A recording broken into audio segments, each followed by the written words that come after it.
જય ગૌ માતા. કેમ છો બધા મજામાં દશો? તો સવારના વાગી ગયા છે અત્યારે 8 જેવું થયું છે. 8 વાગી ગયા છે અને હવે સાફ સફાઈ થાય છે, કારણ કે ગૌ માતાને બધાને પાઈ દીધી છે અને તો વાડીમાં જતા રહ્યા. અને વાછળ્યું જો બધી માખી હેરાન ના કરે ને, એટલે એ તો બધી બેહી ગઈ વાછળ્યું. અને ગોબરના પણ ઢગલા કરી દીધા છે. હવે ઢાળિયું સાફ કરવાનું ચાલુ થઈ ગયું છે. તો હવે કરી નાખીએ સાફ સફાઈ, કારણ કે ગાયો પાછી 11-12 વાગશે તો આવી જશે, એટલે સાફ સફાઈ કરેલી હોય તો ગાય માતાને બેઠવામાં સારું રહે. તો ચાલુ કરી દઈએ. તો બના રહેજો અમારા વ્લોગમાં. આજે અમે પાછા વ્લોગ ઉતાર્યો છે. તો બધાને જય ગૌ માતા. લઈ લીધો છે હાથમાં સાવણો અને જો ચાલુ કરી દેવાનું છે સાફ સફાઈ. કમસે કમ 1 કલાક થઈ જાવ પછી સાફ સફાઈ કરવામાં, કારણ કે સાફ સફાઈ કરવી જરૂરી છે. એટલે એક બાજુ ઢાળ્યું થઈ ગયું છે કમ્પ્લેટ, વાળી ચોળીને કરી નાખ્યું છે એકદમ સારું. કારણ કે મહેમાન આવી ગયા હતા, અત્યારે ભાવનગરથી ઘી લેવા માટે આવ્યા હતા, પણ એની હારે થોડી વાર બેઠો અને ચા પાણી પાયા એટલે થઈ ગયું છે મોડું. પણ હવે ગાયોને આવવાનો ફૂલ ટાઈમ થઈ ગયો છે, એટલે જલ્દી ફટાફટ કરી નાખવાનું છે કામ. તો અને જો વાછળીઓને તો જો અહીં નિરાયત જ છે. જો અહીં ટેસ્ટથી બેઠું હજી ઊભી નથી થયું. આગળ ગાયો આવવાના હાકલનો અવાજ આવશે ને તો બધી ઊભી થઈ જશે અને બધી અહીં ચાપે વહી આવશે. હા, ગાયો આવે એટલે છે ને પેલા બકડી આવે ત્યાં બધા ગમાણમાં ભરીને તૈયાર રાખવાના. પછી આ કુંડું છે એ ભરીને તૈયાર રાખવાનું. એટલે જો ભગવાનની દયા થઈ ગઈ, લાઈટ આવી ગઈ છે આજે. એટલે હવે એકદમ થાળી વાહરી જાય. પંખો ચાલુ કરી દીધો. હાલો બના રહેજો વ્લોગમાં. અને ફટાફટ હવે આ બાજુનો ભાગ બાકી છે, જો હજી આમનું પડ્યું છે બધું, એટલે આ એકદમ સાફ કરી નાખીએ. કારણ કે ફટાફટ કામ કરવું પડે એમ જ છે, કારણ કે ગૌ માતા આગળ આવી જશે.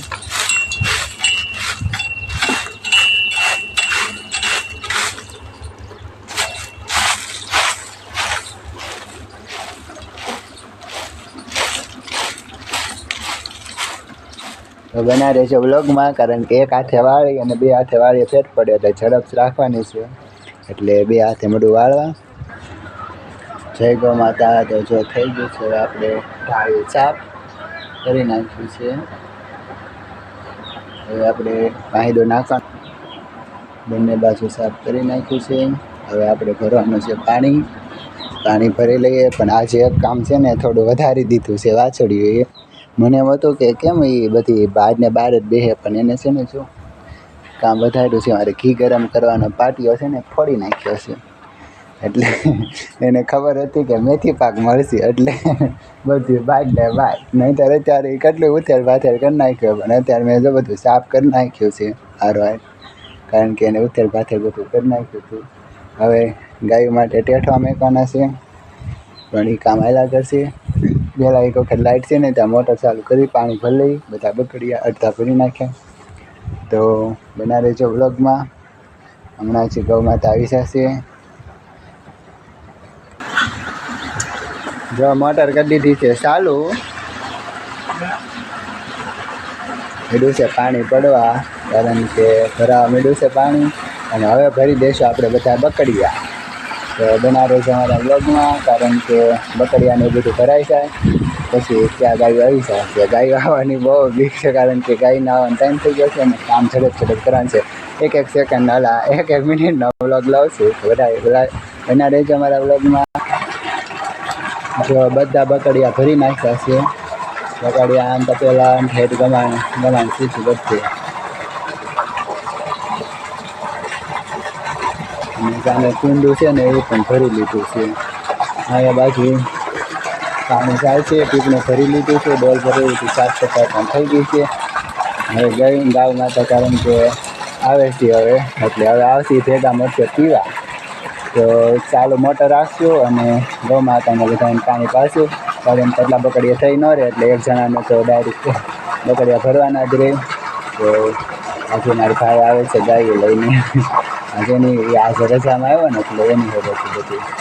અહીંયા સાફ સફાઈ કરીશું. તો બના રહેજો અમારા બ્લોગમાં.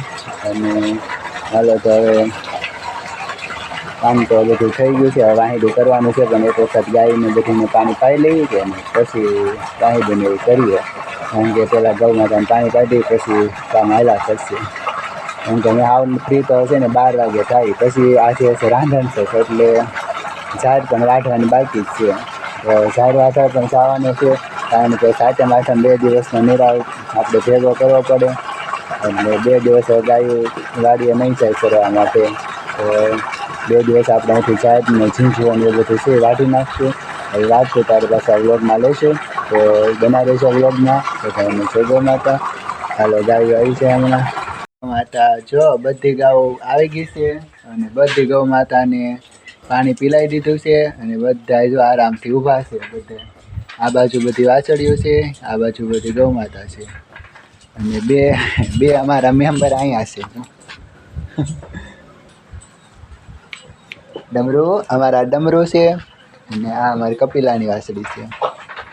તો જો બધું કામ કરી નાખ્યું. ગાયો બધું પાઈ નાખી છે, અને બકરિયા તે બધા જો ઊંધા વાળી દીધા ગાવું પાઈને. કારણ કે પછી હાનના ગાયું દોવાનો ટાઈમ થાય એટલે ખાંડ પલાળવાનું હોય, એટલે બધી ગાઉને છે. અને તડક્યો છે પણ તો ધવાડો કરવો પડ્યો, કારણ કે બહુ માખીઓ હતી કે ને એટલા માટે ધવાડો કરી નાખ્યો. તો બના રહેજો બ્લોગમાં. અને હવે અમારે જવાનું છે ઝાડ વાઢવા. જો ત્યાં છે ને ઝાડ વાઢવાની છે. તો હાલો હવે ઝાડ વાઢવા જવા દઈ. ગાય તો બધી ધરાઈને આવી ગયું છે, એટલે એ તો બેસી જાય. પણ કાલે સાતમ છે, એટલે સાતમના દિવસે તો મેળે જવાનું હોય, એટલે ગાયું ચારવા તો કોઈ નહીં જાય. એટલે આપણે નીરા વાઢી નાખીએ, એટલે સાતમ આઠમ 2 દિવસ આપણે પોરો. અને ગૌ માતાને તે બહુ હાલવું ના પડે એટલા માટે. તો બના રહેજો અમારા બ્લોગમાં. અને હવે જાય છે નીરા વાઢવા. અને જો તોફાની તો અહીં તોફાન ચાલુ થઈ જ ગયું છે, પણ હવે પછી તૂટી પડી ગયું છે. નહીં તો અહીં તોફાન ચાલુ હતું. અમારા ટપોડીઓનું તોફાન ચાલુ હતું. તો બના રહેજો બ્લોગમાં.